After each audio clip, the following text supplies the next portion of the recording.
और इस बीच एक खबर आ रही है, ईरान को लेकर ट्रंप वेट एंड वॉच की पॉलिसी को अपना रहे हैं। और आपको बता दें कि उनका मानना दरअसल यह है कि प्रदर्शनकारियों की हत्याएं कम हो रही हैं और सामूहिक फांसी की कोई योजना नहीं है। हालांकि ईरान पर ट्रंप का अगला कदम क्या होगा, ये कहना किसी के लिए भी आसान नहीं है। देखिए रिपोर्ट।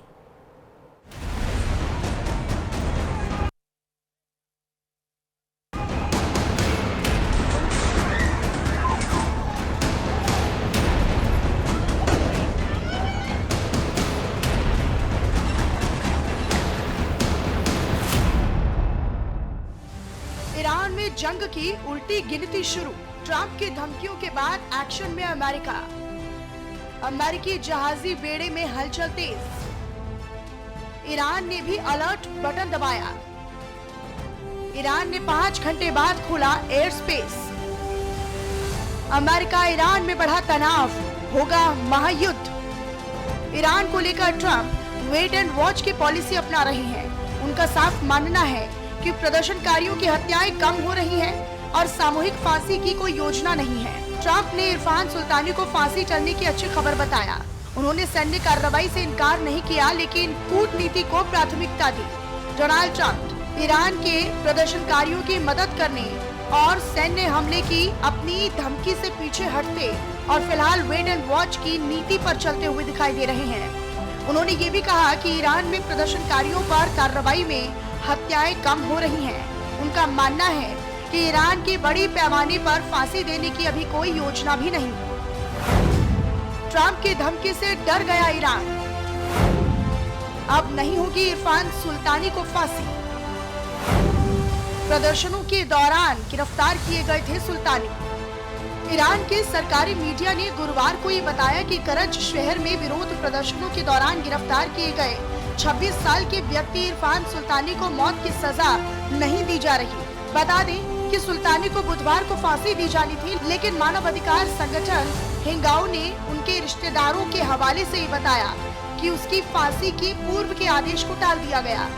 अमेरिकी राष्ट्रपति ट्रंप ने गुरुवार को एक इंटरनेट मीडिया पोस्ट में लिखा कि एक ईरानी प्रदर्शनकारी को अब मौत की सजा नहीं दी जा रही है। ये अच्छी खबर है। उम्मीद है ये जारी रहेगी। हालांकि राष्ट्रपति डोनाल्ड ट्रंप ने संभावित सैन्य कार्रवाई से भी इनकार नहीं किया और कहा कि हम देखेंगे कि क्या प्रक्रिया है। ट्रंप ने कहा कि ईरान के दिवंगत शाह के बेटे और खंडित विपक्ष के प्रमुख नेता रेजा पहलवी बहुत अच्छे व्यक्ति हैं, लेकिन इस बात पर संदेह जताया कि वे ईरान के अंदर समर्थन जुटाकर आखिरकार सत्ता संभाल पाएंगे। राष्ट्रपति ट्रंप ने कहा कि हम भी अभी उस मुकाम तक नहीं पहुँचे हैं। ईरान के खिलाफ अमेरिका की तैयारी। अमेरिका ने ईरान के खिलाफ उठाया बड़ा कदम। नेवी के स्ट्राइक ग्रुप को मिडिल ईस्ट में किया तैनात।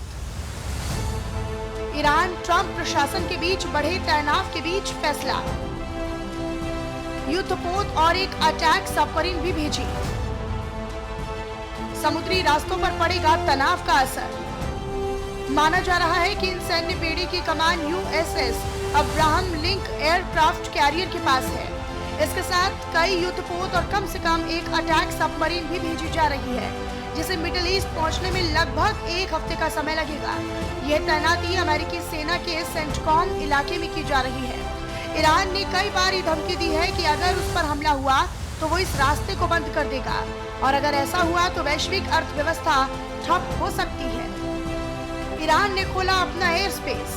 नोटिस टू एयरमैन जारी किया। कुछ इंटरनेशनल फ्लाइट्स को अनुमति मिली। ईरान के एयर स्पेस के इस्तेमाल की अनुमति। 5 घंटे तक बंद रहा ईरान का एयर स्पेस। ईरान ने 15 जनवरी की सुबह अचानक अपने एयर स्पेस बंद कर दिया था। साथ ही नो फ्लाइंग जोन की घोषणा भी कर दी थी। इसका असर भारत समेत दुनिया भर के फ्लाइट्स पर पड़ा। साथ ही ईरान ने एक नोटिस टू एयरमैन भी जारी किया। हालांकि कुछ इंटरनेशनल फ्लाइट्स को उनके एयर स्पेस के इस्तेमाल की अनुमति मिल पाई थी। साथ ही ईरान और इराक के ऊपर के एयर स्पेस भी तेजी के साथ खाली हो गए। हालांकि 5 घंटे तक एयर स्पेस बंद करने के बाद ईरान ने अपना एयर स्पेस वापस से खोल दिया। ईरान पर ट्रंप का अगला कदम क्या होगा, ये कहना किसी के लिए भी फिलहाल आसान नहीं है।